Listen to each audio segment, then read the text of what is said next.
Claire Sterling was infamous in New York's elite circles for being dangerously unhinged. So unhinged that 5 years ago, when Leo Vance tried to break up with her, she'd stabbed herself over a dozen times just to make him stay.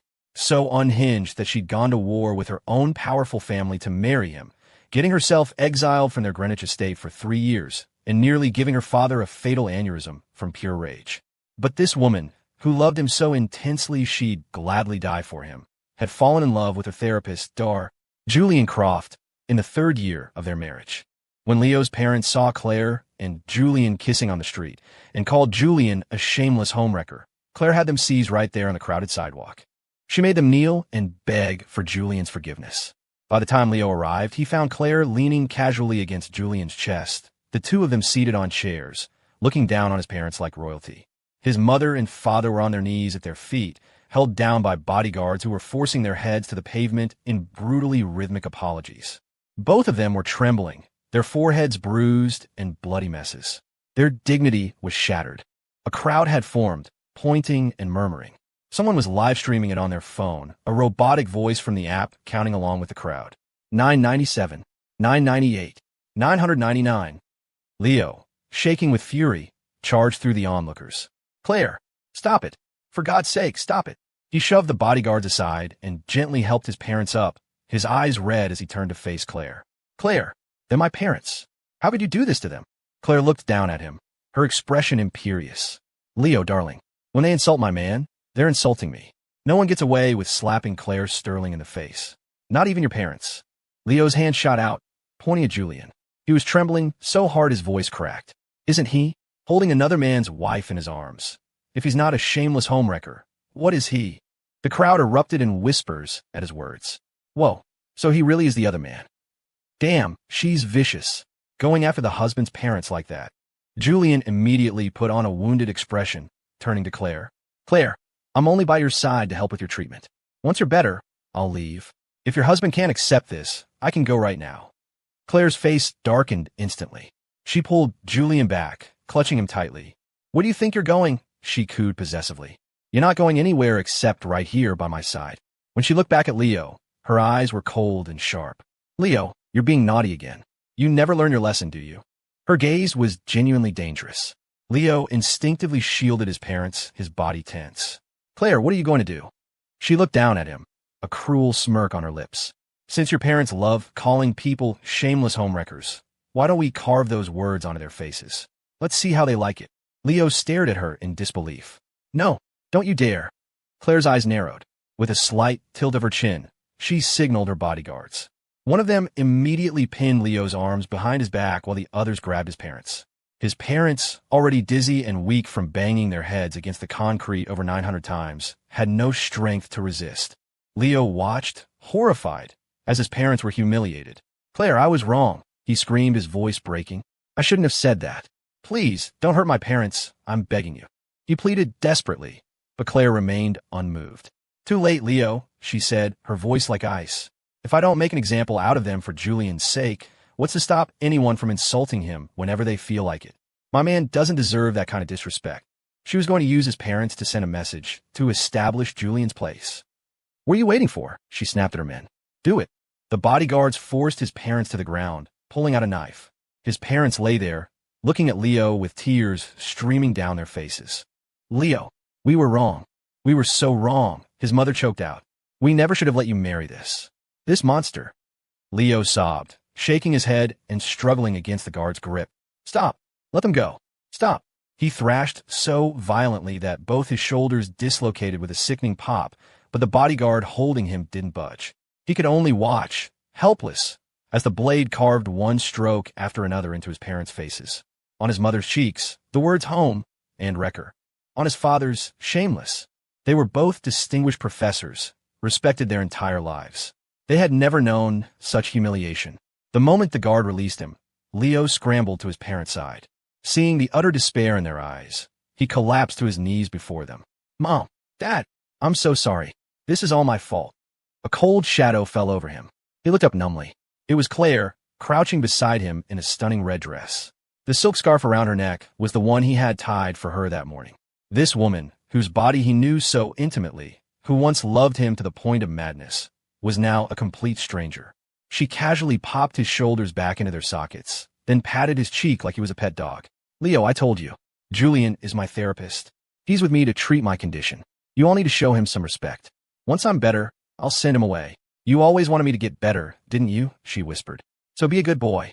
Her eyes flickered to his parents, the warning in them unmistakable. I'll listen to you. I'll do whatever you say. Leo cried, his voice frantic. I'll be good. Just don't hurt them anymore. That's my good boy. Satisfied, Claire stood up, wrapped her arm around Julian, and walked away without a backward glance. Leo let out a shaky breath of relief, failing to notice the look of grim finality that passed between his parents as they watched him grovel. The crowd of onlookers dispersed, leaving the three of them alone in their shame. Leo wiped his tears, trying to sound strong for them. Mom, Dad, I'll take you to the hospital. I'll get you the best plastic surgeons. There won't be any scars, I promise. His parents looked at each other, then slowly helped one another to their feet. His mother reached out, her hand gently caressing his cheek. Leo, don't blame yourself. It's not your fault, she said softly. After this, we can't face anyone, and we don't want to be a burden on you. His mother gave him a sad, tender smile. I'm sorry, my sweet boy. Mom and Dad are too tired to run anymore. Besides, she would never let you go. We won't be the chains that bind you to her. With a final, sorrowful look, they turned and walked away, hand in hand, toward the entrance of a nearby subway station. A terrible premonition seized Leo. Mom, Dad, wait. He ran after them, down the steps and onto the crowded platform. The air vibrated with the roar of an approaching train. M-O-M-N-O, he screamed, realizing their intent. But his father had already grabbed her hand, and together, without a moment's hesitation, they jumped from the platform's edge. The express train thundered into the station. There was a horrifying screech of metal on metal as the conductor slammed on the emergency brake, but it was too late. The two figures were swallowed by steel and shadow. The platform erupted into chaos. Blaring horns, terrified screams, furious shouts from the conductor. But Leo heard nothing. All he could see was the front of the train and the darkness beneath it, where his parents had disappeared.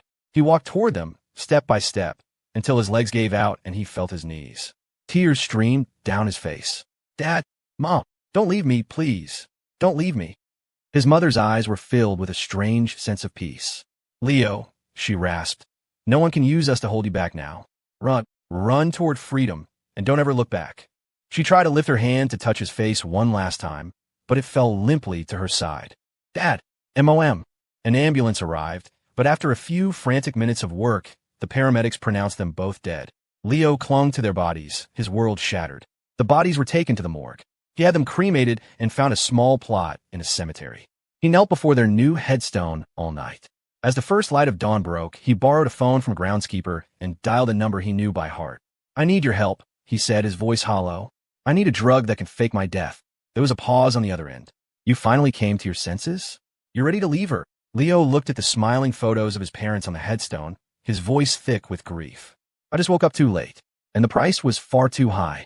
The voice on the other end softened. I'm overseas right now. I'll have someone deliver it to you in 30 minutes. Half an hour later, a woman was waiting for him at the cemetery gate. Mr. Vance, she said respectfully, Ms. Reed said to tell you this medication takes 4 days to work. 1 pill a day. Leo looked at the 4 small pills in his palm and, without hesitating, swallowed the first one. He took an Uber back to the penthouse. He'd been gone all night. Claire had returned that morning to find him missing and was in the middle of tearing into the staff. He's been gone all night. Are you all brain dead?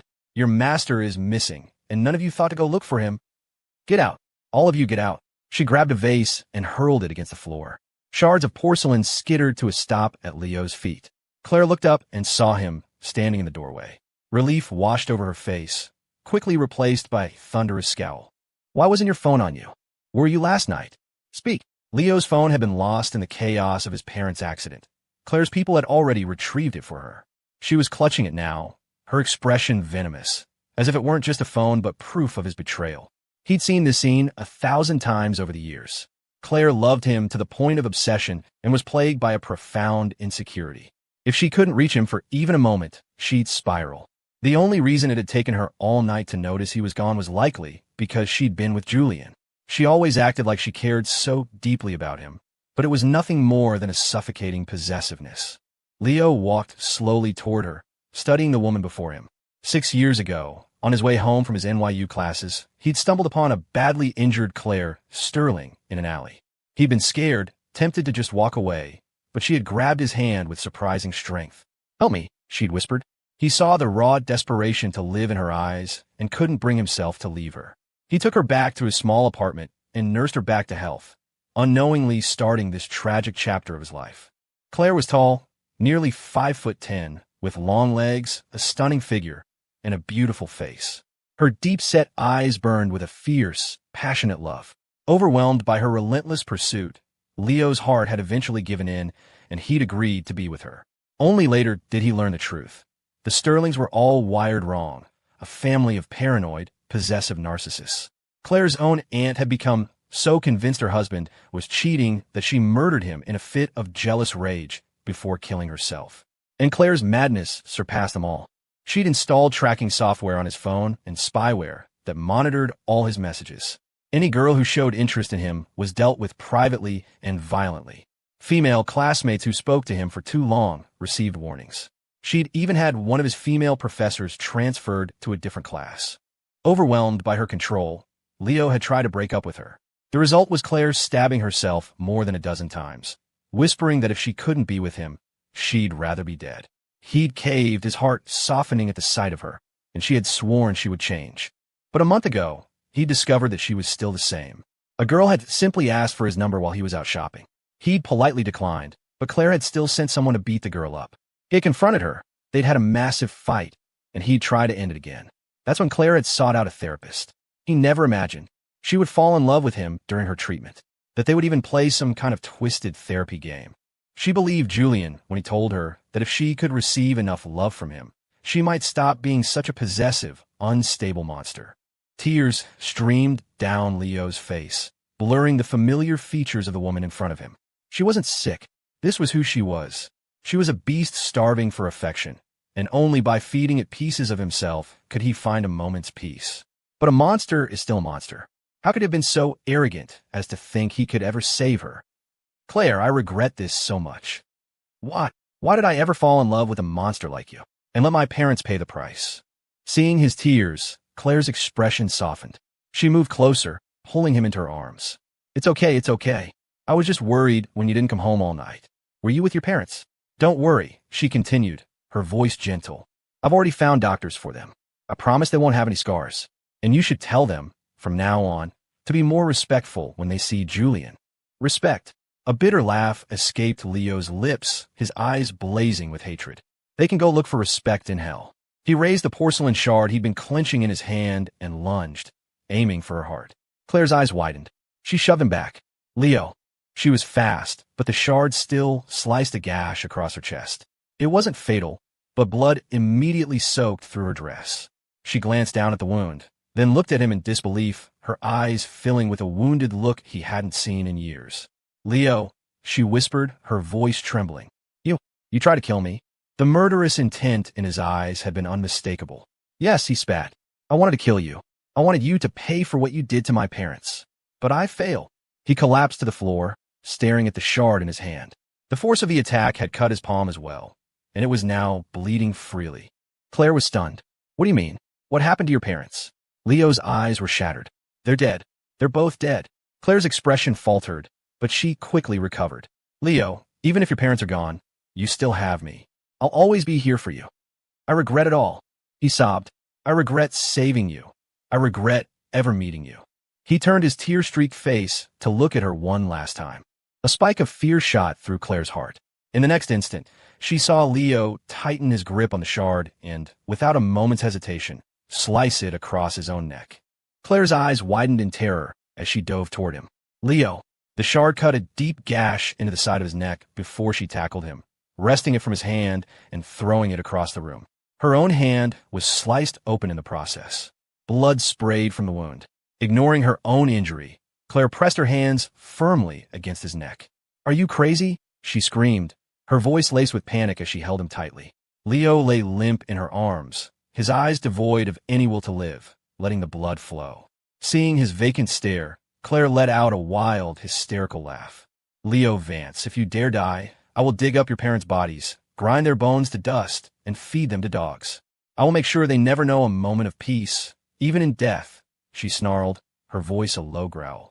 And all those people you care about, your professors, your classmates, your friends, I will hunt them down and torture them, one by one. You are not allowed to die without my permission. You're a monster, Leo screamed, a final burst of hatred giving him strength. He grabbed her arm and bit down hard on her wrist. The coppery taste of blood filled his mouth as his world faded to black. When he woke up, he was in a hospital room. Claire was sitting by his bed. Seeing his eyes open, she let out a sigh of relief and reached out to stroke his cheek. Her voice was an intimate, lover's whisper.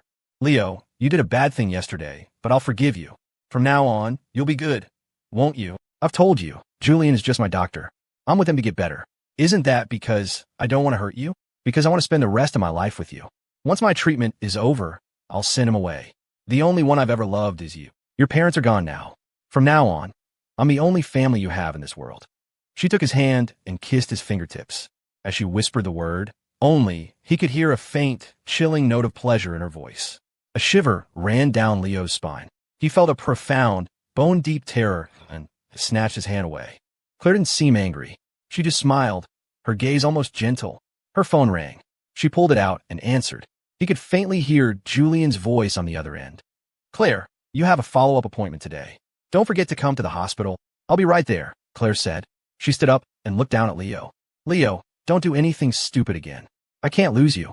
It would drive me mad. She left, apparently confident he wouldn't try anything else. Leo watched her go, then emotionlessly pulled out the medication and swallowed the second pill. He had known all along he couldn't kill her. But with his parents dead, if he didn't have a complete breakdown, she would have grown suspicious. A bitter taste spread through his mouth. He thought of his parents' blood-streaked faces, tears welling in his eyes. Mom, Dad, I will escape. I swear I'll get far, far away from here. The next morning, when Leo was discharged and returned to the penthouse, the living room was filled with luggage. Julian Croft was lounging on the sofa. Claire was nestled in his lap, a grape held between her lips as she leaned up to feed it to him. As he took the grape, his hand slid down to her waist, deepening their kiss. She let out a soft, breathy moan, and Julian's breathing grew heavier. It wasn't until Claire caught sight of Leo in the corner of her eye that she hastily ended the kiss. She got up and walked toward Leo, the scent of Julian's cologne clinging to her. Leo, Julian says your extreme behavior is a symptom of post-traumatic stress from your parents' passing. To make your treatment more convenient, he'll be staying here for a while. Leo trembled with rage. He's one of the people who drove my parents to their deaths, and you want him to treat me? Julian walked to Claire's side, looking deeply wronged. Mr. Vance, I am truly sorry about what happened to your parents, but everything I do is for Claire's treatment. It's fine if you misunderstand me, but your mental state is unstable right now. I prescribed you some medication. You need to take it to get better. He held out a small packet of white pills. Leo didn't even glance at them. He slapped the packet out of Julian's hand. Get out. There's nothing wrong with me. Julian turned to Claire, his eyes welling up. Claire, I'm just trying to help. How can he get better if he won't take his medicine? What if he does something to hurt himself or someone else again? His gaze drifted meaningfully to the floor. Claire immediately grabbed Leo, who was trying to storm upstairs. He struggled frantically. Claire, I told you, I'm not sick. Let me go. I'm not taking anything from him. But Claire simply picked up the packet of pills from the floor and shoved them into Leo's mouth. MMPH. Leo choked, tears of desperation in his eyes, trying to spit them out. Claire clamped a hand over his mouth. Shall Leo be good? She whispered. Julian's a doctor. He wouldn't hurt you. The pills slowly dissolved, filling his mouth with a bitter residue. Only then did she let him go. Leo collapsed, gagging and retching on the floor, but he couldn't get the medication out. You're still recovering. I'll help you to your room, Claire said, reaching for him. Get away from me. Get away. Leo croaked, scrambling back before fleeing up the stairs. Julian's voice followed him, smooth and reassuring. Don't worry, Claire. Once both of you are better, you can go back to being as happy as you were before. Claire looked at the red mark on the back of her hand where Leo had struck her, her eyes narrowing as she watched his retreating figure. Leo locked himself in his room, shoving his fingers down his throat and hugging the toilet for what felt like hours. Exhausted, he finally collapsed onto the bed, crying himself into a fitful sleep. He didn't sleep for long before the nightmares came. One moment, it was Claire, her face covered in blood, grabbing his hand and hissing, "You're not allowed to run." The next, it was his parents being hit by the truck over and over, their bloody tears streaming as they screamed. "Run, Leo, run." "MOM. Dad." Leo woke up sobbing into the empty, silent room. No Claire. No parents. He buried his face in his hands and wept. After his sobs subsided, he heard it, a faint sound from the next room. A woman's familiar, breathy moans of pleasure, punctuated by a man's guttural grunts. Leo's face went numb. A cold, mocking smile touched his lips. One interesting new form of therapy. He went downstairs and poured himself a glass of water. As he was heading back up, the door to the adjacent room opened and Julian stepped out. He didn't seem surprised to see Leo at all. On the contrary, he looked perfectly at ease. "You heard everything?" he asked with a smug grin. Leo ignored him and tried to walk past, back to his own room. But Julian stepped in front of him, blocking his way. He lowered his voice, his eyes gleaming with triumph. "You know, Leo, you really have a high tolerance for pain. Your parents are dead, and you're still clinging to her side like a pathetic dog." "Shut up. You have no right to talk about my parents." Leo snapped, looking at the man's gloating face. Without thinking, he swung his hand and slapped Julian hard across the cheek. Smack! Julian's head snapped to the side. Then he turned back, a slow, cruel smile spreading across his face. "Your family is so sentimental. All I did was text them my location. They bit, just like I knew they would, and came running over to teach me a lesson. A little hypnosis, a simple psychological suggestion that they were the reason you were trapped by Claire, and poof. They were gone. Huh. It was almost touching to watch." Leo stared at him in disbelief, a horrible realization dawning on him. Julian was a psychologist. No wonder his parents, always so strong-willed, had chosen such a violent and resolute way to die. He trembled, his eyes fixed on Julian. "It was you. You did something to them." "I did," Julian said with a casual shrug. "And what are you going to do about it?" Before Leo could react, Julian suddenly grabbed his arm and dragged him toward the staircase railing. He pulled Leo to the edge, let go, and then threw himself over the side, shouting, "Claire, help me!" When Claire burst out of the room, all she saw was Leo's hand extended forward, as if he had just shoved Julian over the railing. Julian was dangling precariously, his hands desperately clutching the outside of the banister. "Help! Julian!" Claire screamed, rushing over and shoving Leo aside with such force that he fell to the floor. She grabbed Julian's hands just as he was about to lose his grip and hauled him back to safety. Julian threw his arms around her, sobbing. "Claire, thank God you were here. I almost fell." Claire turned to Leo, her teeth gritted. "What the hell happened?" Leo, still on the floor from her push, pointed frantically at the security camera on the ceiling. "Claire, he's the one who killed my parents. Check the camera. He set this all up. It was him." Julian clung to Claire's arm. "Claire, don't blame him. He might be having an adverse reaction to the medication, some kind of manic episode. I was just trying to calm him down, and he suddenly tried to push me. I'm okay. That's all that matters. Let's just drop it." Claire believed him instantly. The look she gave Leo was cold enough to freeze blood. "Leo, I told you before, Julian is a guest in this house who is helping me. He was trying to take care of you. Why do you have to be so difficult again and again?" Leo thought he had no heart left to break, but seeing her side with Julian without a second's hesitation brought fresh tears to his eyes. "Claire, you don't believe me?" He admitted it himself. "Just look at the security footage. The facts are right in front of my eyes. Why should I believe you? I don't need to see any footage to know you're lying. Leo, why do you always have to be so stubborn? Why won't you ever learn?" The chill in her eyes seemed to pierce right through him. "If you can't learn, then you'll be taught. If once isn't enough, we'll do it 10 times. 100 times. She turned to her bodyguards. "Tie him up. Hang him from the railing. Let him reflect on what he's done. We'll let him down when he's ready to admit he was wrong." The bodyguards moved forward. Leo struggled. "Let go of me. I didn't do anything wrong. Why are you tying me up?" "Mr. Vance, you should stop struggling. You might get hurt," Julian murmured, stepping close to him. As he spoke, he gave Leo a subtle shove. Leo lost his balance and fell sideways, his lower abdomen slamming hard against the sharp edge of a decorative finial on the railing. The world went black for a second from the searing pain. The guards immediately used the opportunity to bind his hands with rope and suspend him from the railing. His entire body weight hung from his wrists. A tearing, agonizing pain shot through his arms, and his face went sheet white. But he simply looked at Claire, his eyes filled with a quiet, desperate hatred. "I did nothing wrong," he said, his voice flat. Claire had expected him to beg. Instead, she saw only indifference and defiance in his eyes, and a flicker of what looked like mockery. A knot of panic tightened her chest, followed by a surge of anger. She let out a short, cold laugh, went to fetch a bucket of ice water, and dumped it over his head. The shock made Leo's entire body convulse. Through the dripping water, he saw her cold, merciless eyes. "Leave him like this," she ordered the guards. "A fresh bucket of ice water every 30 minutes. Let him down when he's learned his lesson and is ready to apologize." Julian tugged on her sleeve. "Claire, isn't this a bit much? He is your husband, after all. Maybe we should just—" "He's my husband, which is exactly why he needs to learn to behave.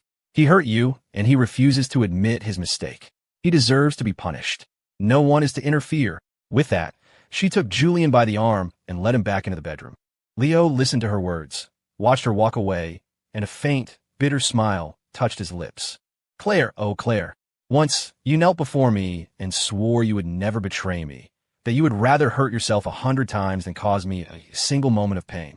And now, for Julian, look at what you're doing." The ice water soaked through his clothes, a deep chill settling into his bones. His arms felt like they were on fire, slowly being ripped from their sockets until they went numb. Through a haze of pain, a sharp, stabbing agony erupted in his lower abdomen. Leo looked down slowly. A warm sensation was spreading through his pants. Bright red blood, mixed with the cold water, began to drip onto the pristine floor below. Drip, drip, drip. One of the guards noticed the growing pool of blood and ran to get Claire. The last thing Leo saw before the world went dark was Claire's face, pale with panic, as she rushed out of the room. When he woke up again, he was in a hospital bed. Claire was holding his hand tightly, her face etched with concern. "Leo, you're awake. How do you feel? Any better?" The pain in his abdomen was a dull, persistent ache. A dreadful suspicion formed in his mind. He looked at her. Claire's expression darkened. "Julian pushed you, and you fell against that sharp part of the railing. It did a lot of damage to your lower body. To save your life, the doctors had to perform a vasectomy." Remembering the malice in Julian's eyes, Leo knew. It had been deliberate. He would never have a child of his own. Leo stared silently at the ceiling, tears tracing silent paths down his temples. He didn't say a word, completely submerged in a sea of grief. Seeing him so quiet and still, Claire felt a flicker of unease. "Leo, it's okay that you can't have children. Even though Julian didn't mean for it to happen, it was his fault. If you want a child, I'll have one with Julian. You can raise it. We'll raise it as our own. The baby will never know." She delivered this monstrous proposal as if it were a perfectly reasonable solution, a generous gift she was bestowing upon him. Not only was she cheating on him, but she was demanding he raise her lover's child as his own son. She was certain he had no other choice. Leo turned his head to look at her, and then, slowly, he spoke. "Okay." Claire, who had been expecting a fight, was taken aback. You agree?" Leo nodded. "Yes. It's not like I can give you one anyway." She studied his face, searching for some hidden emotion, but his expression was placid, unreadable. Seeing that he seemed to have genuinely accepted it, she breathed a sigh of relief and smiled. "Leo, if you had just been this agreeable from the start, you wouldn't have had to suffer so much." Leo smiled back at her. "Yes, if only I had seen the truth sooner. If I had just left you to die in that alley, my parents wouldn't be dead, and I wouldn't have lost the chance to have a family of my own." Her phone buzzed. Claire glanced at the screen. It was Julian. After a brief call, she turned back to Leo. "Leo, you get some rest. I have some business to take care of at the office. I'll be back to see you soon." Leo just nodded. Claire leaned down and kissed him on the lips before turning to leave. With trembling hands, Leo pulled out the white pills and slowly swallowed the third one. Just as she was gone, Claire suddenly reappeared in the doorway. She saw the pill bottle in his hand and froze. "What are you taking?" "Vitamins," Leo said calmly. Though she seemed suspicious, she didn't press the issue. "Tomorrow is Julian's birthday party. You're the one who caused his arm injury when he fell from the railing. You'll come with me tomorrow and apologize to him in person." "Okay." She turned and left for good. Leo watched her go, a scornful smile touching his lips. "Claire, if you truly cared about me, how could you not see through such a pathetic lie? The truth is, your heart changed a long time ago." Claire didn't return. The next day, just before the birthday party was set to begin, she sent a text saying a driver was on the way to pick him up. Leo got up and checked himself out of the hospital. But he didn't go to the party. Instead, he went straight to the old Sterling family estate in Greenwich, to the family's private wing that served as their ceremonial hall. He had one last thing to do. The Sterlings had always looked down on him, believing his humble background made him unworthy of Claire. They had already heard the rumors about Claire's lavish attention on Julian. Seeing Leo now, Claire's father sneered. "What are you doing here? Did you come to beg us to talk some sense into Claire?" Other family members pointed and whispered, their eyes full of smug satisfaction.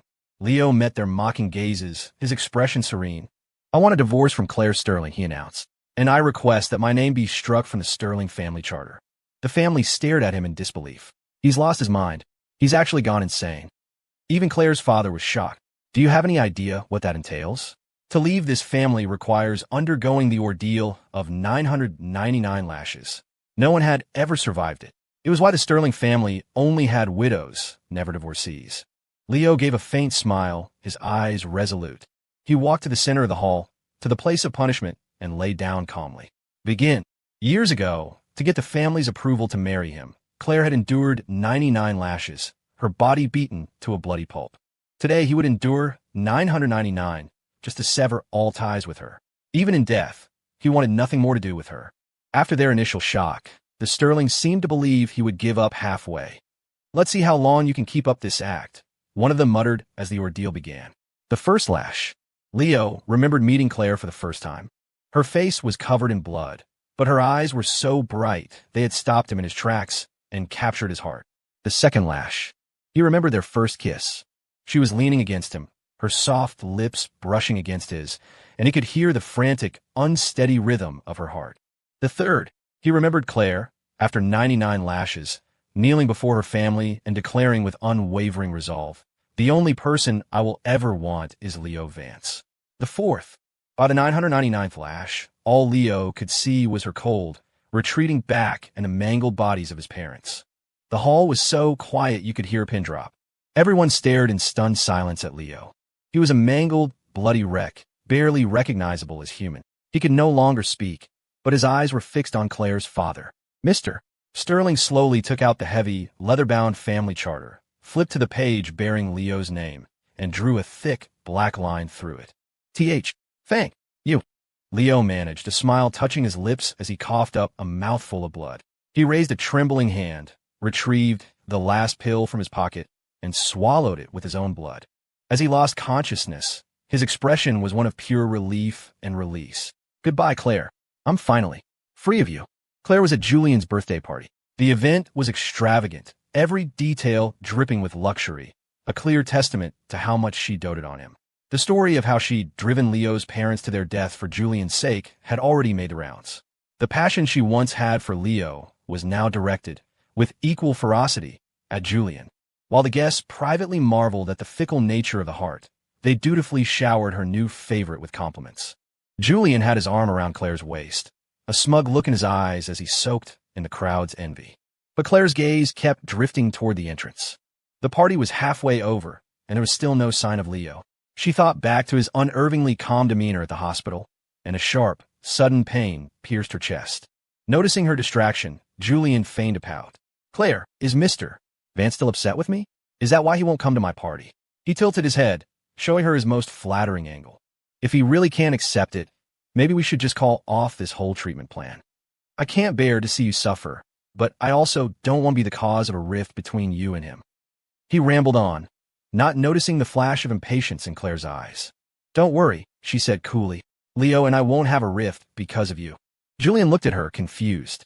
"Leo loves me too much," Claire stated with absolute certainty. "He's just sulking right now. It's a little tantrum, that's all." Ever since Leo had tried to break up with her 5 years ago, she'd been plagued by nightmares of him leaving her again. At her lowest points, she'd even considered breaking his legs just to keep him by her side. She wanted to sand down all his rough edges, to make him orbit only her, to ensure she was the only thing he could ever see. And now, he truly had no one else but her. Yet, the unease in her heart had only grown. She remembered the look of absolute despair in his eyes at the hospital when he learned about the vasectomy. His parents were dead, and now he could never have his own children. It was only natural for him to be depressed. She reached up and pinched Julian's cheek. "Julian, give me a child." Her tone was commanding, leaving no room for argument. Julian froze. Then his face lit up with ecstatic joy. Leo was broken. Claire wanted to have his child. Could it be she was going to marry him? He tried to school his features, but couldn't stop a wide grin from spreading across his face. Claire, of course, I'd be honored. But I love you. I can be with you without any official title for the sake of your treatment, but I can't let our child be born a bastard. The implication was obvious. He stared at her, waiting for her to say she would divorce Leo and marry him. But Claire just gave him a knowing half-smile. Of course the child won't be a bastard. Julian's eyes widened in anticipation. Her next words, however, sent him crashing back to earth. Leo loves children. Once the baby is born, we'll give it to him to raise. He's so kind and gentle. He'll love the child as if it were his own.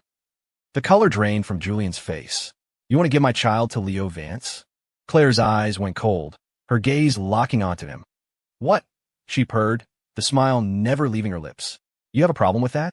Her eyes were so chilling he felt as if a viper had coiled around his neck. The words of protest died in his throat. Of course not, he stammered. Claire stroked his hair. Good boy. Julian shivered. But will the Sterling family accept a man who can't produce an heir as your husband? They'll accept it because they have to, Claire said flatly. I'm not marrying anyone but Leo. Julian had heard this before. The Sterlings were all obsessives, and Claire was the worst of them all. She loved Leo with a terrifying intensity. The only reason she'd started therapy was to learn to control herself, to stop her possessiveness from scaring him away. He remembered her first session. For 2 hours, all she had talked about was her mad, all-consuming love for Leo Vance. And he, Julian, had fallen for her the moment she walked into his office. Julian clenched his jaw. Sooner or later, he would win her over completely. She'd sworn she would only ever be with Leo, but now she was with him, wasn't she?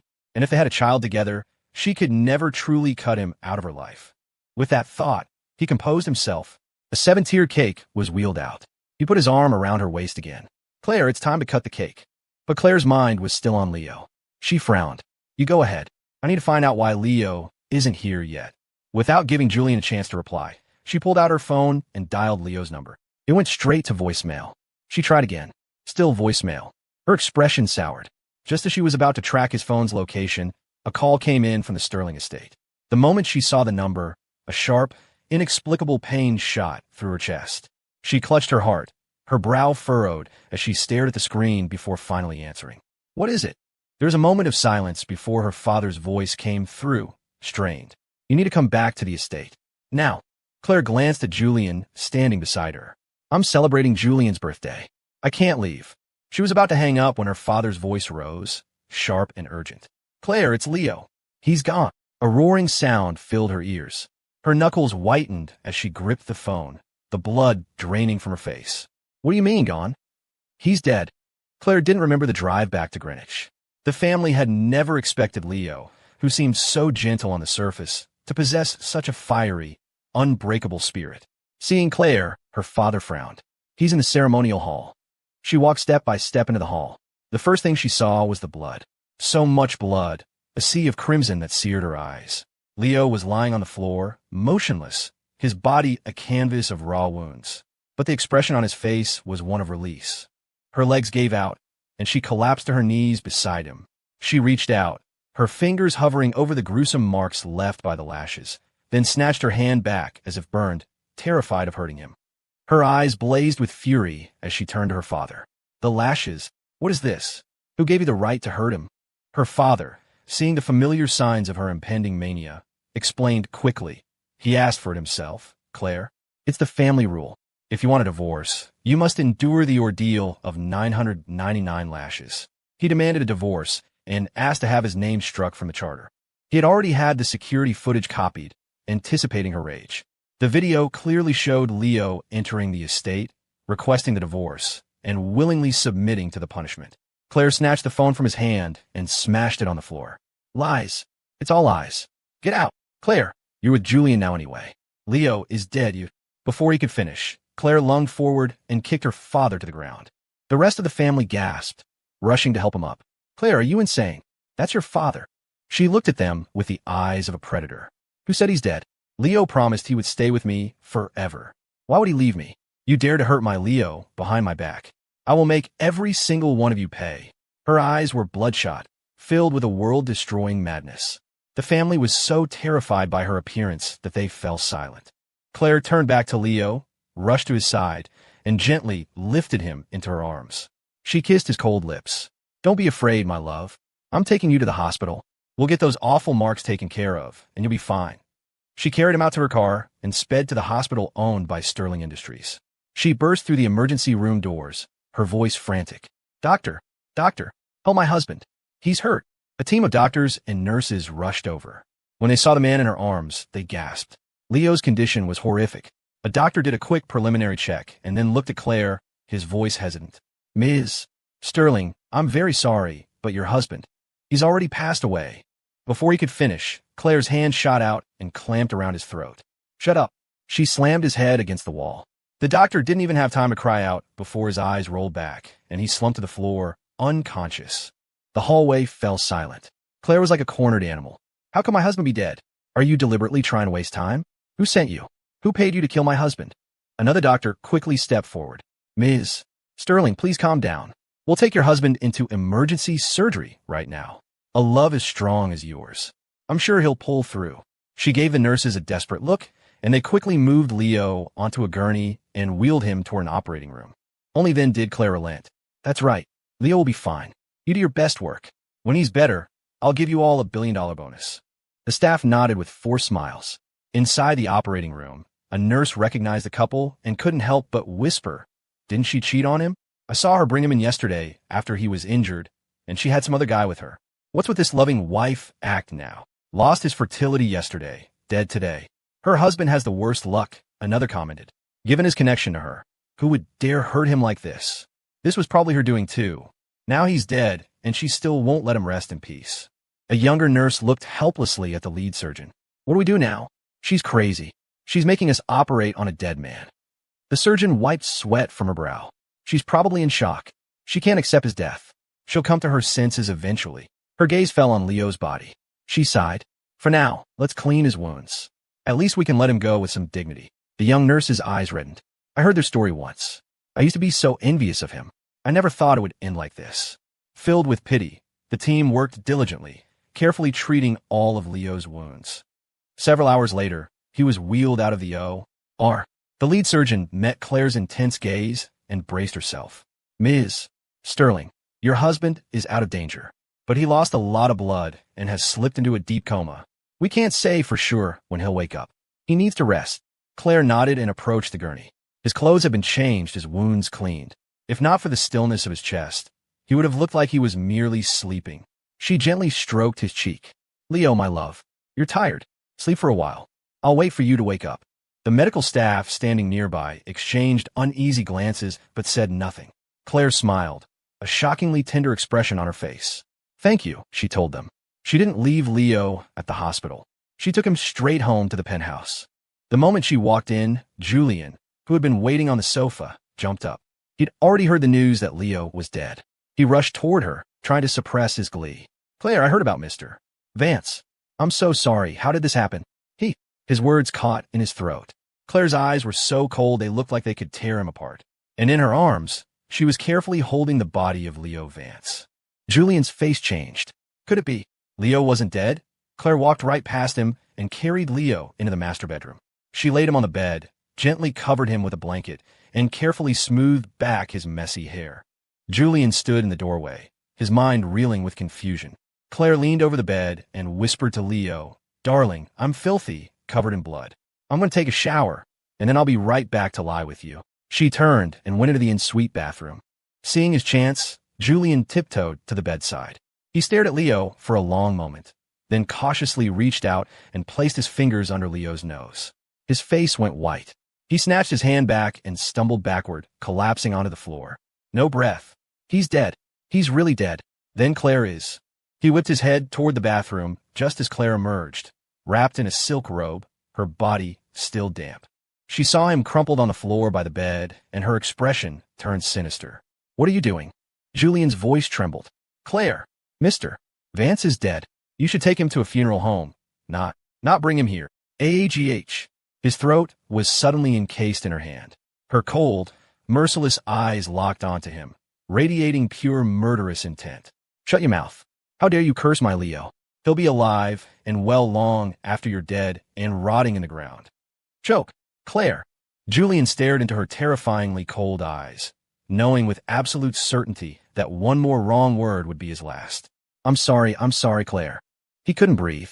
Pain and fear sent tears streaming down his face. Finally, she threw him aside and glanced toward the bed. Get out. Don't you dare wake Leo. Julian scrambled out of the room, gasping for air, a profound, primal fear chilling him to the bone. As the door clicked shut, he saw Claire get into bed and wrap her arms around Leo's body, as if he were merely sleeping beside her. The sight was so utterly grotesque, it made his stomach turn. That night, Claire had a cryogenic casket delivered to the penthouse. Everyone assumed she was in denial, that she would snap out of it by the next day. But the next day, she went to work as usual, and on her way home, she brought Leo a bouquet of his favorite flowers. The day after that, she brought him takeout from his favorite restaurant. The day after that, she went to an auction and bought him several rare collectibles. The knowledge that a corpse was lying in the room next door gave Julian nightmares for a week straight. He tried to talk to her several times, but she treated him like he was invisible. The moment she got home, she would go straight to the master bedroom to be with the body. Finally, Julian couldn't take it anymore. He couldn't stand watching her live in this self-deception, sharing a bed with a corpse every night. He worked up his courage, walked to the master bedroom, and pushed the door open. The scene inside sent him stumbling backward. He fell to the floor, a strangled scream tearing from his throat. AGH. You're insane. You're completely insane. He scrambled away, shrieking in terror, and fled the penthouse. Once outside, he bent over, vomiting violently onto the pavement. Claire had lost her mind. The shock had broken her. Back in the room, Claire watched his frantic escape without a flicker of emotion. She calmly continued her task, meticulously cleaning Leo's body. The man lay still, unfeeling, no longer capable of reacting to her touch, no longer able to give her anything at all. She stared down at him, her eyes tracing every inch of his face until her vision blurred and a tear fell, landing on his cheek. She buried her face in the crook of his neck, her voice trembling. My love, you've been sleeping for so long now. When are you going to wake up? I miss you so much. Please wake up. Just open your eyes and look at me. I know I was wrong. I really, truly know I was wrong. I shouldn't have made you angry. I shouldn't have tried to control you. I shouldn't have hurt you and driven your parents to their deaths just to make you obey me. I only did it all because I love you so much. I was so scared of losing you. So scared. Leo, my darling, my husband, just look at me. Please, just one more look.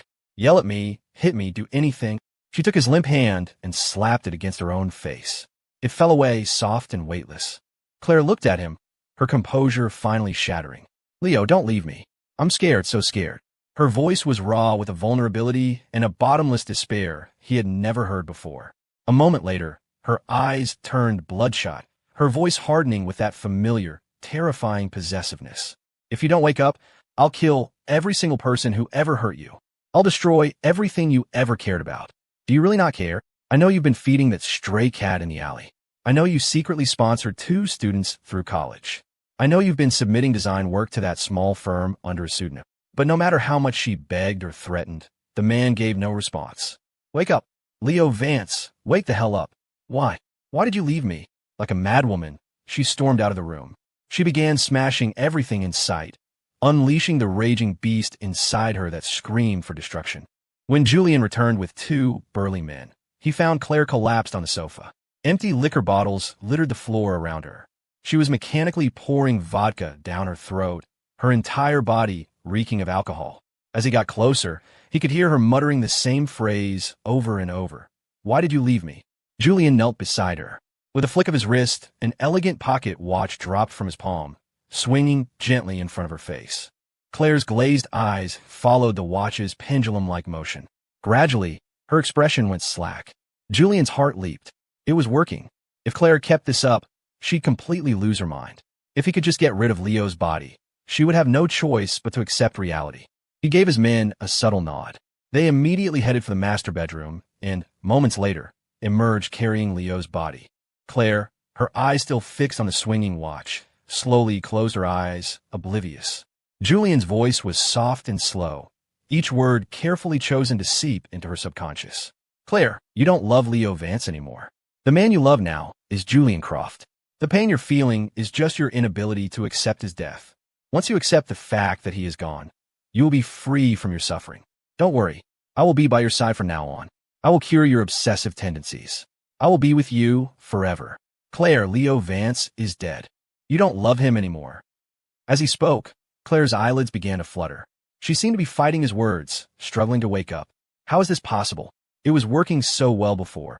Sweat beaded on Julian's forehead as he repeated the phrases over and over. But the more he repeated them, the more violently her eyelids trembled. His eyes widened as he tried to press on, but it was too late. Claire's eyes snapped open. He found himself staring into a pair of ice-cold, unnervingly lucid eyes. The watch was snatched from his hand. Julian began to tremble uncontrollably. She examined the small watch, her expression unreadable. In her mind, a thick fog began to clear, and a memory, sharp and sudden, burst forth.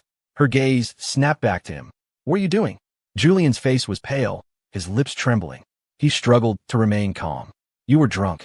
I was going to help you upstairs to bed, and you just woke up. She reached out, her fingers tracing his jawline. To Julian, it felt like a razor blade poised at his throat. Why are you shaking? Claire murmured, leaning closer. Are you that afraid of me? Julian shook his head, forcing a weak smile. No, I'm just a little cold. The penthouse was freezing. To preserve Leo's body, Claire kept the air conditioning on full blast, 24/7. She seemed to accept his explanation, idly toying with the watch. Then what's this? She asked, her tone deceptively casual. Explain it to me. Julian, still kneeling beside her, chose his words carefully. It's just a decorative piece. It's nothing. Is that so? Claire looked at him, a half-smile on her face. Then her expression turned vicious. She hurled the watch to the ground. Crash! The watch shattered into a dozen pieces. Ah! Julian yelped, scrambling to his feet to run. But before he could take a step, Claire had him by the hair, yanking his head back with brutal force. Claire had trained in martial arts since she was a child. An ordinary man was no match for her. The searing pain in his scalp made him scream. Tears streamed down his face. He couldn't lie anymore. I'm sorry, he shrieked. Don't hurt me. I just couldn't stand to see you with a corpse all day. I wanted to help you get over the pain. That's all. I just gave you a little psychological suggestion to help you accept that he's dead. That's all, I swear. Claire had an extreme need for control, but despised being controlled by others. She had never imagined someone would dare to tamper with her mind. Looking at the sobbing man before her, she let out a low, chilling laugh. You got a lot of nerve. Julian had no idea why the hypnosis that had worked so well before had failed so spectacularly now. But he'd been caught red-handed. All he could do was beg. Claire, I did it because I love you. I couldn't bear to see you so heartbroken, so I tried to guide you toward letting go. Please believe me. You have to believe me. Everything I did was for your own good. He swore desperately, his face a mask of pitiful sincerity. Claire didn't say whether she believed him or not. She let him go and sat down on the sofa. Julian didn't dare run. He cautiously crawled toward her and laid his head on her lap. Claire, I know you miss him, but he's gone. You can't bring him back. The living must go on. I'll take his place. I'll love you and take care of you. He looked up at her, pledging his devotion. Claire's gaze flickered over his face before settling on the shattered watch on the floor. A moment later, her voice, cold as a winter morning, cut through the air. Julian, how many times have you hypnotized me? Julian froze, his face turning ashen. She knew. Seeing his reaction, Claire's suspicion hardened into certainty. He had hypnotized her multiple times, but he had always framed it as psychological guidance, helping her find the root of her obsessions so she could learn to let go and not suffocate Leo. She never imagined he would be audacious enough to plan his own agenda in her mind. I didn't. This was the first time, I swear. He stammered. Claire just laughed, a sound devoid of any warmth. Her sharp, beautiful features were the same as always, but now they seemed to belong to a vengeful specter. It's true, I swear it's true. Julian sobbed. Claire looked down at him. If you don't want to talk, that's fine, she said calmly. I'll have my bodyguards come in and take turns with you until you're ready. Let's see what lasts longer, my security detail or your resolve. Julian stared at her in horror. Claire's female bodyguards were tall, muscular women, not to be trifled with. They could break him, and the look on her face told him she wasn't bluffing. He was terrified but also defiant. Claire, how could you do this to me? Don't you have feelings for me? Do I have feelings for you? She asked flatly. Or did you suggest that I have feelings for you? She tapped her watch, her voice empty of all emotion. If you don't start talking, my guards are going to get impatient. After all, Dr. Croft is an attractive man. I'm sure they'd be very satisfied. Julian trembled, and finally he broke. The second time, he screamed. It started during your second follow-up session. I fell for you the moment I saw you. I was jealous of how much you loved Leo, so I used this method, but it was for your treatment. My methods worked. If you could transfer your feelings to me, your obsession with him would naturally fade. Claire, even though I hypnotized you, you were receptive to my suggestions. The only reason it worked is because, deep down, you didn't resist. You didn't want your control, but I do. I'm the one who's perfect for you. The moment the words left his mouth, Claire snapped. She kicked him hard in the chest. Ack! Julian went flying, landing in a heap on the floor and coughing up blood. Claire, her voice trembled with rage. You have a death wish. Julian spat blood, tears streaming down his face. Just accept it. Leo is dead, and your heart has already changed. You don't love him anymore. Once his body is cremated and buried, you'll... He stopped short. A look of dawning horror crossed Claire's face. What did you do? She whispered, her voice dangerously low. Before he could answer, she shot up and sprinted for the stairs. The cryogenic casket was empty. Leo was gone. She flew back downstairs, murder in her eyes, and grabbed Julian as he tried to escape. She slapped him twice hard across the face. He spat out more blood, his head spinning. Where is he? She hissed. Where did you take my Leo? Your father. Julian choked out. He sent his men. He said he couldn't watch you waste away like this anymore. They took the body to the crematorium. The instant he finished speaking, Claire shoved him aside and ran out of the building. She floored the accelerator, turning a 30-minute drive into 10. She burst into the crematorium like a storm, screaming, Leo? Where is Leo Vance? A terrified employee pointed down a hallway. Claire ran, her heart pounding, only to see that Leo's body had already been placed inside the incinerator. She lost her mind. Stop. Turn it off. Stop it now. She threw herself at the control panel, frantically trying to shut down the machine. When she finally managed to stop it and open the chamber, there was nothing left of Leo, just a pile of gray ash. She stood frozen, trembling from head to toe. She took one step forward, raised a hand as if to reach for him, and opened her mouth. Leo. A torrent of blood erupted from her lips. Her eyes rolled back as she collapsed. Leo was unconscious for nearly a month before he finally woke up. The moment he opened his eyes, he felt a strange sense of dislocation, as if he'd been reborn. Flashes of memory shot through his mind, collapsing into Sterling's ceremonial hall, convinced his plan had failed and he was truly dying. But Claire had rushed him to the hospital, where the doctors, in their attempt to save him, had removed the instruments of his torture, treated his wounds, and inadvertently brought him back from the brink. In the weeks that followed, he had drifted in and out of consciousness. He couldn't open his eyes, but he had been aware. He knew that someone, pretending to be one of his father-in-law's bodyguards, had swapped his body with a corpse from a morgue and smuggled him out of the country. The sound of a page turning drew his attention. He looked over and met the pale, calm eyes of Evelyn Reed. The usually composed woman stared at him for a second, then jumped to her feet, dropping a stack of papers. You're awake? Leo had been silent for so long that his voice wouldn't work. He could only offer her a weak smile. He knew the drug's effects were supposed to last only 7 days. If he hadn't been revived by then, he might never have woken up. But even after receiving the antidote, he had remained in a coma. The doctors had said he might be in a vegetative state for the rest of his life. Through it all, Evelyn had stayed by his side, refusing to give up. At the sight of his smile, the papers she was holding slipped from her fingers. She rushed to his side and gripped his hand, her eyes suddenly red. You're awake. Thank God, you're awake. Evelyn Reed was Leo's old classmate from NYU and had once pursued him romantically. Unlike Claire's fiery, intense beauty, Evelyn had a cooler, more reserved elegance, with intelligent, amber-colored eyes that held a hint of distance. She was graceful and considerate. Even when she'd been trying to win him over, she had never been pushy, but had always made her affection clear. Leo had admired her greatly, and it was that admiration that had made Claire see her as a mortal enemy. Their rivalry had lasted for years, culminating in a vicious scheme by Claire that had nearly crippled Evelyn's right hand. In the end, not wanting to put Leo in an impossible position, Evelyn had chosen to move abroad to build her career. Her company specialized in biotechnology and medical research. With Evelyn's help, Leo started a new life in Switzerland, working at a hospital owned by her company. He had been pre-med. After all, if he hadn't been, he never would have been able to save Claire all those years ago when she was burning with fever and refusing to see a doctor. He had worked as a medical assistant for a time, but one of his patients developed an obsessive crush on him. When he rebuffed her, her husband came to the hospital and caused a massive scene, accusing Leo of having an affair. The hospital suspended him, and Claire had promptly quit on his behalf, telling him to just stay home. Years later, he found out Claire had arranged the whole thing. The patient who had pursued him ended up with 2 broken legs. 6 months passed.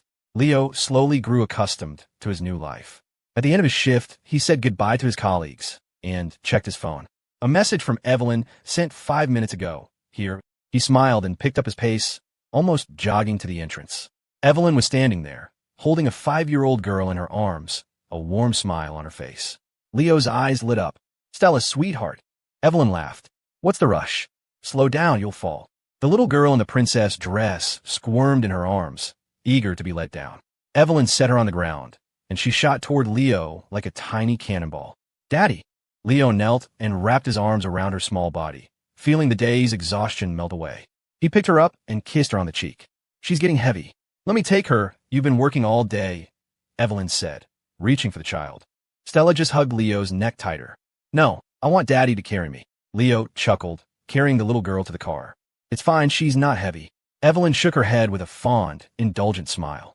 Stella was a child Leo had adopted. In the first few months after he woke up, he had been plagued by severe PTSD, leading to several instances of self-harm. Worried, Evelyn had insisted on moving in with him. 2 months ago, Stella had been abandoned at the hospital. She had a congenital heart defect, and her parents couldn't afford the expensive treatments. Leo found her curled up on a chair, crying and feverish, murmuring for her mommy and daddy. His heart broke for her. That night, he hesitantly asked Evelyn about adopting her.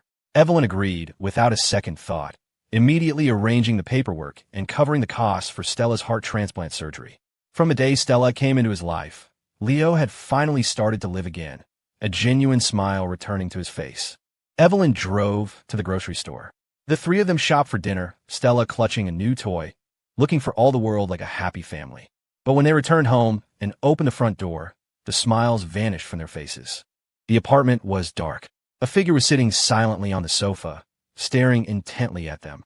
The moment she saw Leo, the woman shot to her feet. It was Claire. She was wearing a dark pantsuit that hung off her frame. She was so thin she looked skeletal. In the dim light, Leo couldn't see her expression clearly, but he recognized her instantly. Her gaze was a physical force, burning into him. How did she find me? "Leo, you're alive. You're still alive." As he stared at her, she stared back, her eyes fixed on him, on Evelyn beside him, and on the child in his arms. She never thought he could actually be alive. Not just alive, but here, in another country, with Evelyn Reed. Just as a torrent of accusations was about to burst from Claire's lips, a choked, guttural sound escaped Leo's throat. His body began to convulse, seized by an invisible agony. Claire froze, startled, and rushed forward to help him. But Evelyn was faster. She caught Leo as he fell, wrapping her arms around him and screaming at Claire, "Get out! Stay away from him!"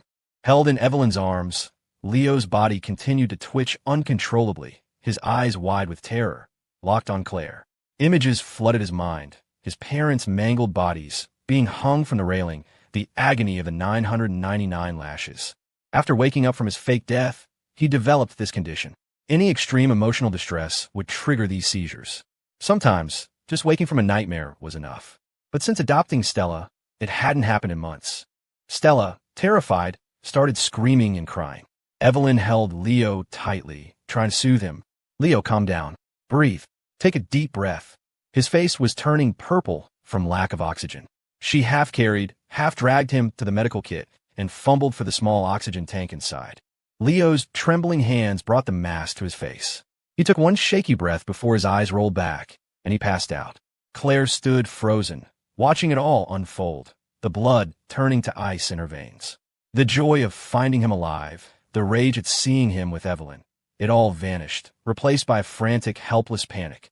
Evelyn managed to get Leo on her back and ran for the door. Claire followed, with little Stella trotting behind them. Evelyn couldn't drive while carrying him. Claire, suppressing the overwhelming urge to rip Leo from Evelyn's arms and hold him herself, forced the words out. "I'll drive." Evelyn shot her a look of pure hatred before helping Leo into the car. They sped to the hospital. As Leo was rushed into the emergency room, the attending physician frowned. "I thought he hadn't had an episode in a while. What triggered this?" Claire, who had followed them in, heard the doctor's words, and her heart clenched. The doctor, not expecting an answer, was already focused on treating Leo. Evelyn stood there for a moment, then, her control finally snapping, she turned and punched Claire squarely in the face. Claire stumbled back, but quickly recovered and lunged at Evelyn. But years of alcohol abuse had wasted her body away. She was weak, frail. Evelyn, who trained regularly, easily overpowered her, landing several more blows. Hospital security guards rushed over and pulled them apart. This was, after all, a hospital owned by Evelyn's company. The guards held Claire back, but left Evelyn untouched. Claire glared at Evelyn, her voice dripping with venom. "I should have known you'd never give up. You stole my Leo." Evelyn laughed, a cold, harsh sound. She stepped forward and grabbed Claire by the collar. "I stole him? He's a person, not a possession. He has a mind of his own. The only reason he left is because you made his life a living hell. He left because you hurt him. How dare you show your face here, Claire? Do you have any idea how badly he was injured? He almost didn't wake up. He was finally starting to heal, to smile again. He was finally moving on. Why did you have to come back? Why are you always a ghost haunting his life?" Evelyn's words were like stones, pelting Claire, leaving her bruised and battered. She trembled, her voice taking on a desperate, obsessive edge. "I know I was wrong. I love him. I'll make it up to him. Make it up to him." Evelyn's eyes were like chips of ice. "The best way you can do that is to disappear from his life forever. In your dreams." Claire shot back, her gaze unwavering. "I know you've always been after him, but Leo is mine. He will always be mine. You will not take him from me." They stared at each other, their eyes filled with mutual, murderous hatred. Evelyn turned to the security guards.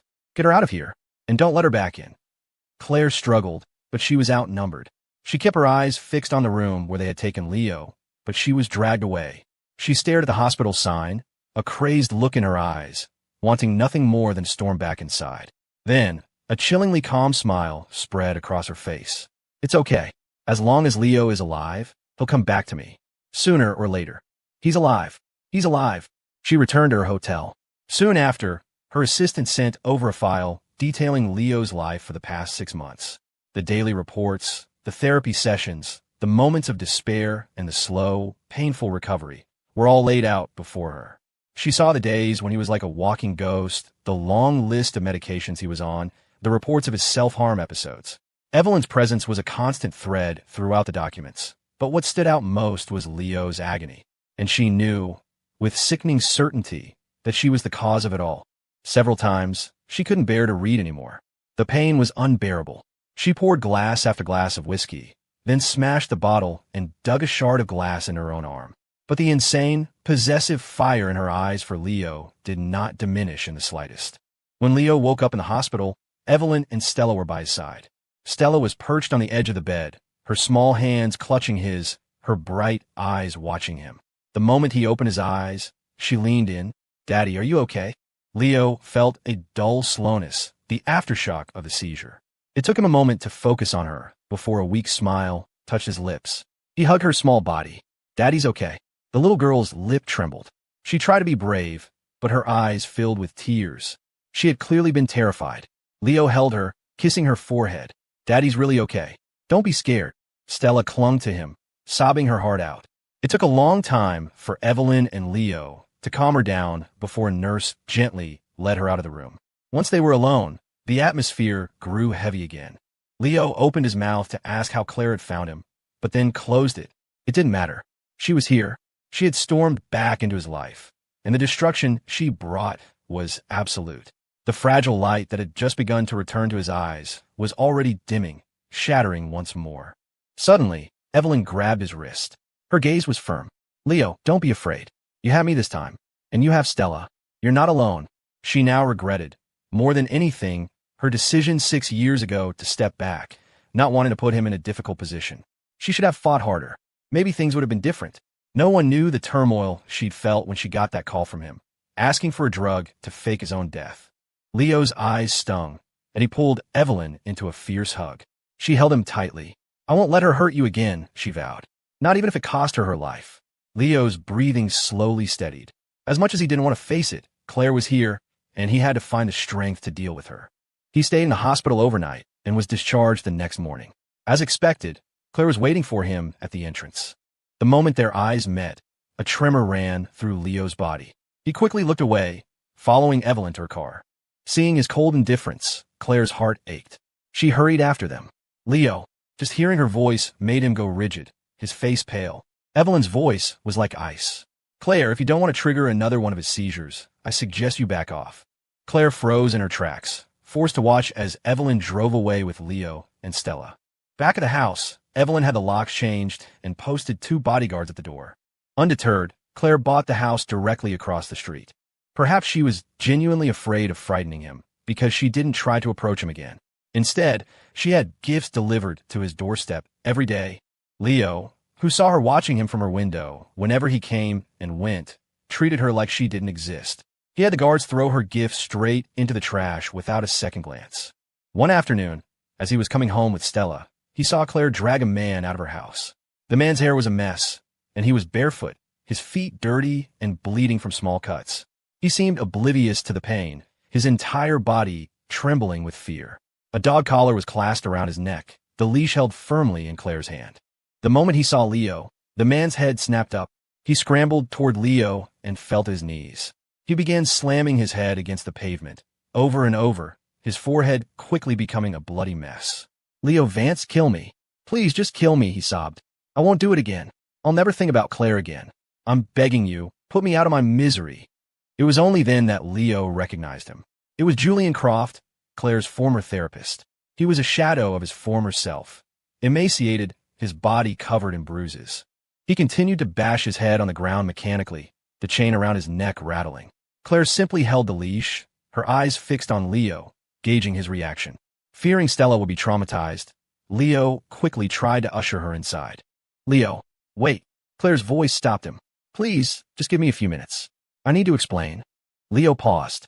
He told Stella to go inside, then turned back to Claire. Fighting the overwhelming urge to run, he asked flatly, what do you want to say? Claire's expression grew intense. She yanked on the leash and Julian cried out, collapsing to the ground.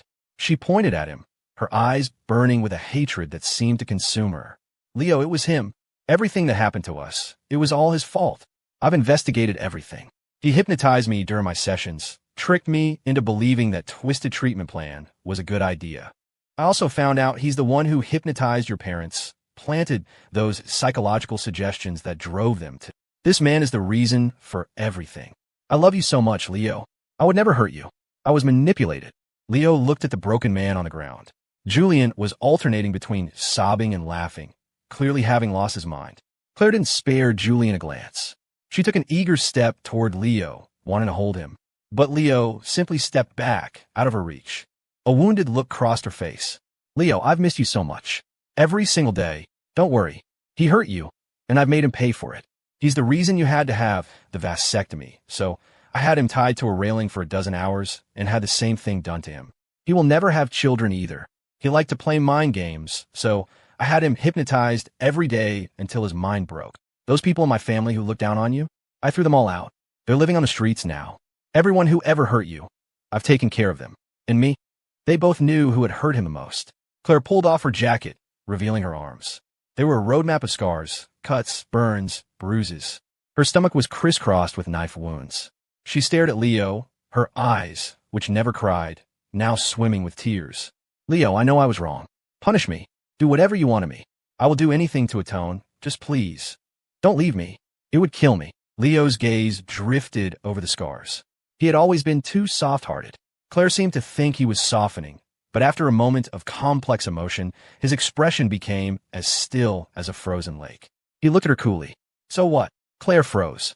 Leo, what you did to him, he deserved. Leo continued, his voice devoid of emotion. You didn't need to show me. It doesn't bring me any pleasure, nor do I feel any pity. Even if you cut him into 1,000,000 pieces, it won't bring my parents back. And I don't care what happens to your family. I never did. As for you, Claire held her breath. Leo let out a cold laugh. Claire, you drove my parents to their graves. You destroyed my life. I exhausted every last bit of strength. I had to escape you, to run to another country. Why are you still haunting me? Don't come to me with this pathetic act. Even if you stabbed yourself 1,000 times, I would never, ever forgive you. He turned to leave, but Claire lunged forward and grabbed his arm. Leo, it was the hypnosis. Everything I did was because I love you too much. All those years we had, were they nothing to you? You loved me once. Can't you just give me one more chance? Leo ripped his arm away, his eyes filled with disgust. He hypnotized you? If he was that powerful, how did you manage to snap out of it? Did he hypnotize you into sleeping with him? Into hurting me? Into killing my parents and making it so I could never have a child of my own? You're a vile, selfish monster, Claire. You're just a beast consumed by your own twisted desires. You talk about love, but you don't have the first clue what it means. Everything you do is about control, about satisfying your sick, possessive needs. Every second I have to look at you is a nightmare. You make me sick. The biggest regret of my life is that I ever loved you. If I could go back, I would have left you to die in that alley. He grew more and more agitated, his face streaked with tears, his eyes red. The emotional turmoil was making him dizzy, his vision tunneling. Claire wanted to argue, to explain, but seeing him in this state, she went pale with fear. She reached out to steady him as he swayed on his feet. But Leo slapped her hand away with all his might. The force of it sent him stumbling to the ground, but he would rather fall than let her touch him. Suddenly, a sharp, ragged scream cut through the air. "Claire, you bitch, die!" Julian, who had been huddled on the ground, seemed to find a moment of lucidity. He snatched a rock from the garden and charged at Claire. Caught off guard, Claire took the full force of the blow to her head. She cried out in pain and fell. The bodyguards Evelyn had hired rushed over, pulling Leo back to safety. Claire clutched her bleeding head, her eyes locked on Leo. She seemed to expect him to help her, but he only scrambled further away. Julian was on top of her now, raising the rock to strike again. His eyes, once full of adoration, now burned with a murderous hatred. He brought the rock down again and again, as if determined to smash her skull in. A dangerous glint appeared in Claire's eyes. She pulled a small, sharp knife from her boot and, with a swift, fluid motion, slashed it across Julian's throat. His body went rigid, the rock falling from his hand. He clutched his neck, making a strange, gurgling sound as he trembled. A fountain of blood erupted from the wound, splattering across Claire's face and turning her eyes crimson. Julian convulsed, his face a mask of agony that slowly morphed into something like relief. His eyes, filled with a mixture of hatred and regret, flickered from Claire to Leo one last time before his body went limp and he collapsed on top of her. Claire shoved his lifeless body aside, her gaze pinning Leo where he stood. Leo trembled. "Call the police," he gasped to the bodyguards. "Call them now." The police arrived quickly and took Claire into custody. From the moment they arrived until they put her in the car, her dark, venomous eyes never left Leo.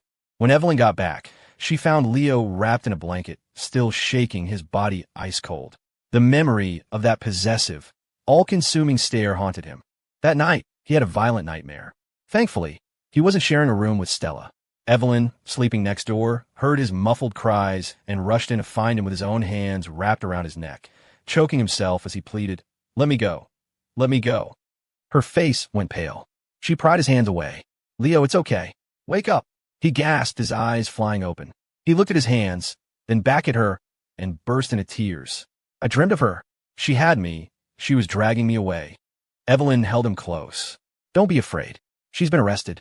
She can't get to you right now." Leo's head snapped up. "Really?" he asked, a desperate hope in his voice. Evelyn nodded. "She may have connections, but she assaulted someone on foreign soil. She'll likely be deported. It won't be easy for her to come back."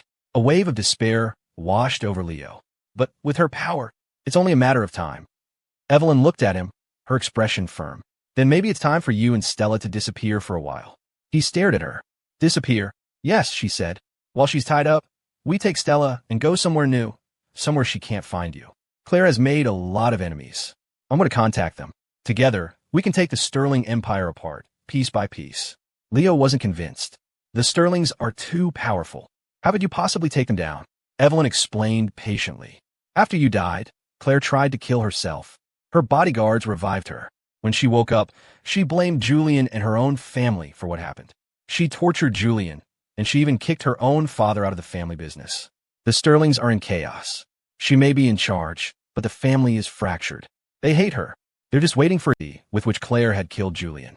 She was a demon who had latched onto his soul and refused to let go." Evelyn patted his back reassuringly. "Don't worry. You haven't agreed to be with me yet. I'm not going to let anything happen to me." His eyes flickered. He gripped the fabric of her shirt. "Evelyn, I promise you, if you come back, safe and sound, I'll be with you." Evelyn stared at him, stunned. Then her face broke into a radiant smile. You mean it? Leo nodded. I mean it. Even if he didn't love her yet. He needed her to be okay. He already owed her more than he could ever repay.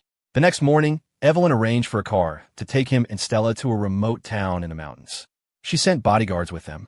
Everything was arranged. All they had to do was settle in. Evelyn sent daily updates. The plan was working. Claire was arrested for manslaughter and deported back to the U.S. Because Julian had attacked her first, her lawyers argued self-defense. She was given a 3-year sentence, suspended after 2. While she was in prison, her family members seized control of large parts of the Sterling Empire. When she got out, she was caught in a desperate battle to regain control, her power and wealth dwindling by the day. Leo received no messages from her, no harassment. He should have been relieved. But as time went on, his unease grew into a constant, gnawing dread. Something felt wrong. One day, after an afternoon at the park with Stella, he came home to find the bodyguards unconscious on the floor. And sitting on his sofa, smiling at him, was Claire. She was disheveled and worn, like a cornered animal, but her eyes were as sharp and predatory as ever, fixed on him. She stood up and walked toward him, her voice a rough whisper that scraped against his ears. Leo, you're a cruel man, helping Evelyn tear me down like that. Leo backed away, his heart pounding, a familiar despair washing over him. How'd you find me? How can you not just let me go? They had been so careful. He backed up until he hit the wall. Claire stopped a few feet away, her expression a complex mixture of love and longing. She lunged forward, wrapping her arms around him in a crushing embrace, burying her face in his neck and inhaling his scent. Leo, despite his fear, knew more than he should about her operations. He had been with her for years, and she had never hidden anything from him. He met her wounded gaze and said, his voice flat, "You deserved it." Claire looked at him for a long moment, then nodded in weary acceptance. Yes, I hurt you. So whatever you do to me, I deserve it. But if you wanted my empire, all you had to do was ask. I would have given it to you freely, to be ruined by your hand. I can accept that. A manic energy radiated from her. She grabbed the front of his shirt, forcing him to look at her. But did you really fall in love with her? Her gaze was so intense it felt like she was trying to see into his soul. Stella, who had been hiding behind Leo's legs, suddenly darted out and bit down hard on Claire's thigh. Claire winced, then scooped the little girl up into her arms. Stella started hitting her. Bad lady, let go of my daddy. Claire held her firmly. Seeing the child's fierce protectiveness, she didn't get angry. Instead, she smiled. Quite the little guard dog, aren't you? He's your daddy, and I'm your mommy. Is that any way to treat me? Stella froze, her little hands caught in Claire's grip. My mommy's name is Evelyn. Not you, she shouted. Claire's expression darkened. Leo is my husband, she snarled. He has nothing to do with Evelyn Reed. Leo was already terrified. Seeing her holding Stella, he panicked. He tried to get Stella back, but Claire caught both of his wrists with one hand. Tears sprang to his eyes. Claire, don't you dare hurt her, he yelled. Claire had already investigated Stella's background. Seeing how much he cared for a child that wasn't even his, a pang of jealousy shot through her. If their child had survived, would he have loved it this much? Would he have been so quick to cast her aside? She pulled him into a tight embrace, her voice hoarse. Leo, I won't hurt her, but you have to be a good boy. Do you understand? Seeing Stella now held by one of Claire's men, Leo felt his hands and feet bound by invisible ropes. He was powerless to resist. Claire picked him up and carried him to a waiting car. As they drove off into the unknown, the oppressive silence in the car was broken only by the sound of their breathing. Claire held him so tightly it felt like she was trying to merge their bodies into one. Wrapped in that familiar, suffocating scent, a horrifying suspicion began to form in Leo's mind. How did you find me? Claire nuzzled his ear, a low chuckle rumbling in her chest. You've guessed, haven't you? Her fingers traced a path down his torso, coming to rest on his lower abdomen. It's right here, she whispered. During the vasectomy, I had the surgeon implant a tracking chip. Leo's body went rigid with horror. He knew it. He stared at her, his face pale. You're insane. His abdomen had always had a dull ache, which he'd attributed to post-surgical pain. He never imagined it was this. That even in his moment of deepest despair, her first thought had been to control him. Claire showed him her wrist. A pale, thin scar was clearly visible. Her voice cracked. You were the cruel one, Leo. I thought you were really dead. I took your ashes home. In a world without you, I didn't want to live either. So, I scattered the ashes in the bathtub. I was looking through the photos of you on my phone, just waiting to die. But then, I don't know why, I opened the tracking app. And I saw your location, in another country. If I hadn't clung to that last sliver of hope that need to see you with my own eyes one last time, I would have died right there in that tub. I died once too, Leo said, his voice hollow, turning his face away from her. Claire's body stiffened at his words, and she held him even tighter. She took him to an abandoned warehouse. After a short wait, the sound of hurried footsteps echoed through the cavernous space. Leo's heart seized. He looked up and saw Evelyn. She was alone. I'm here, she said, her eyes fixed on Claire. Let Leo and Stella go. Whatever you want, you deal with me. Claire looked at her with a wry, hateful smile. All these years, and you still haven't given up. Not only had she always coveted Leo, but she had spirited him away and orchestrated the downfall of Claire's empire, leaving her a hunted animal. Evelyn's gaze was hard as steel. It's over, Claire. You have nothing left.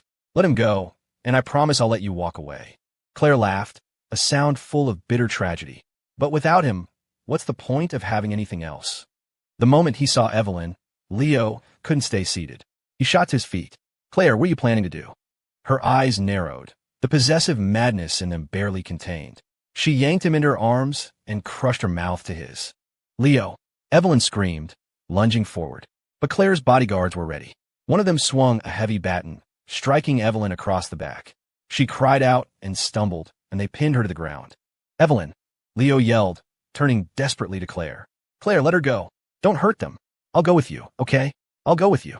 Evelyn, her face beaded with sweat from the pain, looked up at him. Leo, no, you can't go with her. Leo looked at her, his face streaked with tears, before grabbing the front of Claire's shirt. His voice was broken, his eyes dim and shattered. Stop it, Claire. Please. I give up. I won't run anymore. I'll stay wherever you want me to stay. I'll do whatever you want me to do. Just please, don't hurt them. Let them go. Seeing his utter defeat, Evelyn screamed, Leo, don't. Stella, still held by guard, kicked her little legs. Daddy, don't leave me. Don't go. Leo sobbed, his whole body shaking, unable to look at them, consumed by a grief so profound it felt like it was swallowing him whole. Evelyn saw the look in his eyes and knew he had given up on life itself. She struggled against her captors, her voice raw with desperation. Claire, have you forgotten? Have you forgotten what he looked like, covered in blood? He was in a coma for a month. It was a miracle he even woke up. Wasn't killing him once enough for you? Do you want to do it again? Claire, you can't take him. You can't. Claire held Leo in her arms, but she could feel the immense distance between them. She cupped his face, her lips gently kissing the tears from his eyes, her voice full of a shattered pain. Leo, please don't cry. I swore to myself I would spend my life making you happy, that I would never let you shed a single tear for me. But how? How did it come to this? Why is it that now, all you have for me are tears? Does being with me cause you this much pain? I know I was wrong. I shouldn't have controlled you. I shouldn't have hurt you. I really, truly know I was wrong. Why can't you just give me one more chance? Her voice trailed off, filled with a lost, bewildered confusion. Leo was passive in her embrace, his tears flowing freely, his face a mask of pure despair. Claire's hand trembled as she stroked his cheek. Her voice was a soft whisper, but it carried a chilling lethality. On my way here, I had a plan. I was going to kill Evelyn Reed. Make sure she could never get between us again, never look at you again. You're mine. You can only be mine. Leo's eyes widened in terror. The fact that he only truly looked at her when she mentioned Evelyn's name made Claire's smile turn tragic. If I asked you right now, who gets to live? Me or her? Who would you choose? Leo stared at her in silence, and his silence was the cruelest answer of all. Claire's body began to shake. She leaned in, her lips pressing against his in a bruising, desperate kiss. He tasted blood. Her voice was a ragged whisper in his ear. Leo, I want to kill you. I want to kill you and then die with you. We could be buried in the same grave, and you would be mine forever. Whether you love me or hate me, even in death, you would be mine. But I can't. I can't bring myself to do it. I've already made one mistake. I can't make another. Losing you is a fate worse than death. But I can't control myself. If I'm alive, I can't watch you be with someone else. I can't stop myself from wanting you. Maybe you were right. Maybe you never should have saved me. At least then you wouldn't have suffered all this. But I'm still glad you did. I'm glad you saved me. I'm glad I got to have your love, even for a little while.